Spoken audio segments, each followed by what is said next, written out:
Even if they don't see you, they sure gonna smell you. Explore luxurious fragrances flown across the North Atlantic Ocean. Find scents that bring extravagant energy. These fine scents are crafted to elevate your mood and style. Throw away that cheap cologne and get you a nice perfume. Members22.com. Someone just commented on one of my videos saying that it's time to show St. Louis some love, and he's correct. I had to think about it. I never done a video on St. Louis, so I gotta make this a banger. Now, you already know, get the likes up from the jump. St. Louis in the late 70s and early 80s wasn't just another Midwest city. Beneath the surface of downtown high-rises and church steeples was a war zone.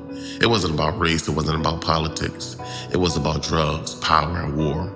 And at the center of that war stood two forces: the Petty family and the Dennis Haymon organization. The Pettys, they were more than just a crew. They was a family empire. Sam, the brain; Lorenzo, the gun; Joe, the ghost. Together, they became the most feared name on the streets of St. Louis. Now, their rise would collide head-on with a man who's known as the undisputed Heroin King of St. Louis City, and that's Dennis Haymon. At once, the beef was lit. The city would never be the same again. Sam Petty was different. While most hustlers brag, Sam studied. He fell back and chilled. He was smart.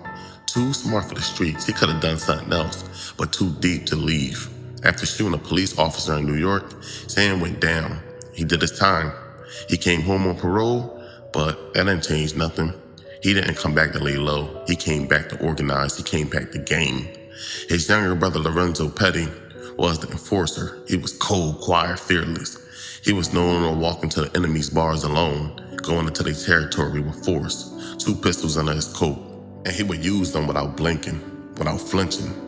He was the kind of gangster even killers respect. The Pettys, man, they kept their circle tight, working out of trap houses across North Side, flooding blocks with raw heroin. By the late 70s, they were a force. The feds didn't even know how deep it ran, but someone else did, and that was Dennis Haymon. Dennis Haymon started his rise in the early 70s, flashy, loud, and ruthless. He declared himself the Heroin King of St. Louis City, and a few challenged him until, the Pettys moved in.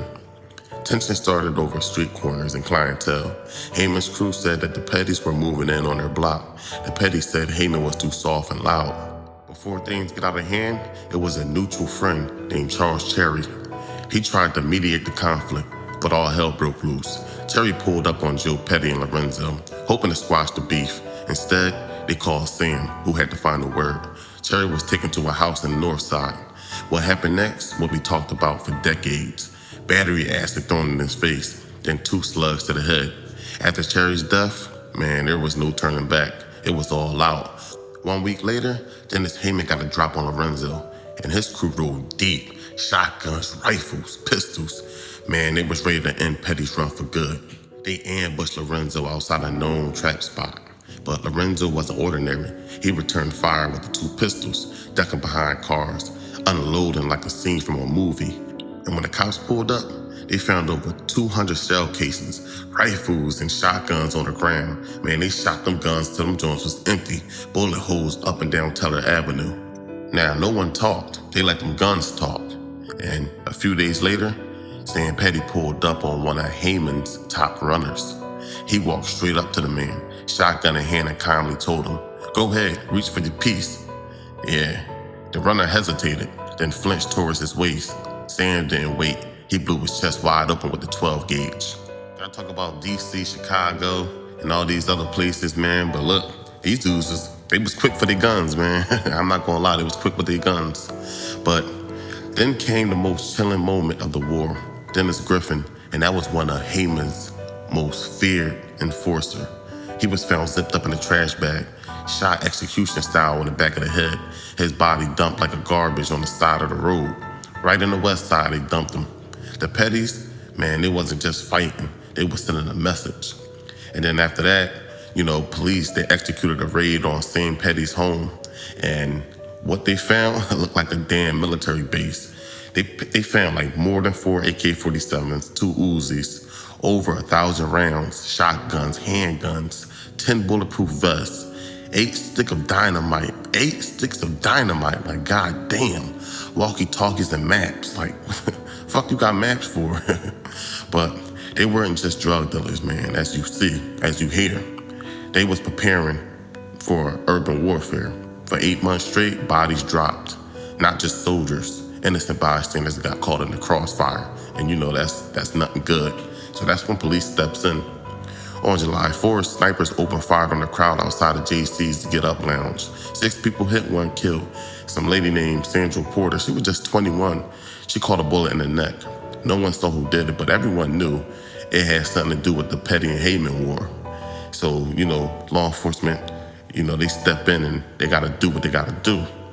Larry Baby Gangster Washington, one of Haymon's young soldiers, was gunned down outside the Stadium 2 cinema, ambushed while leaving a movie.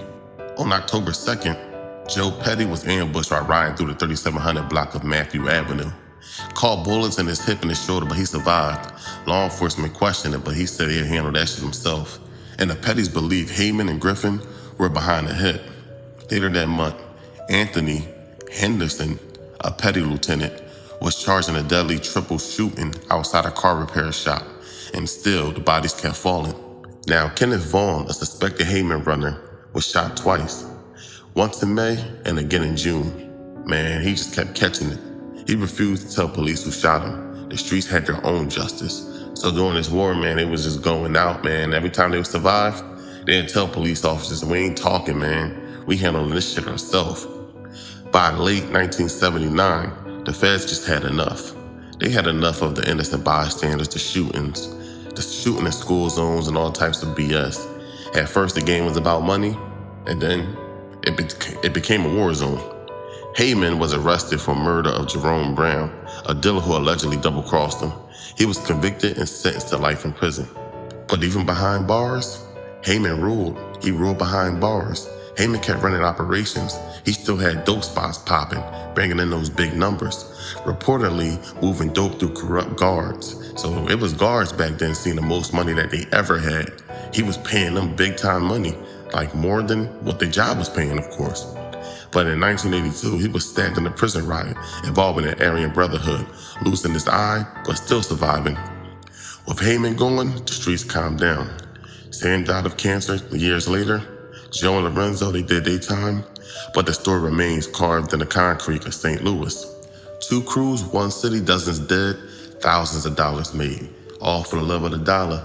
But when people get in the game, they seem to forget that war brings heat, and heat, man, it takes your freedom away and it takes your money away. So, I had to show love to St. Louis. Shout out to St. Louis, Missouri. Man, I'm gonna keep coming with some heat, man. I had to start off with a turf war, man. Make it a banger, so don't forget to get the likes up. Hit me up in the comments, man. Don't be a stranger, show love. Subscribe to the channel, check out the playlist, become an upper echelon member, check out the Patreon. Man, we're gonna keep this ball rolling, man. Y'all be safe out there. I'm out.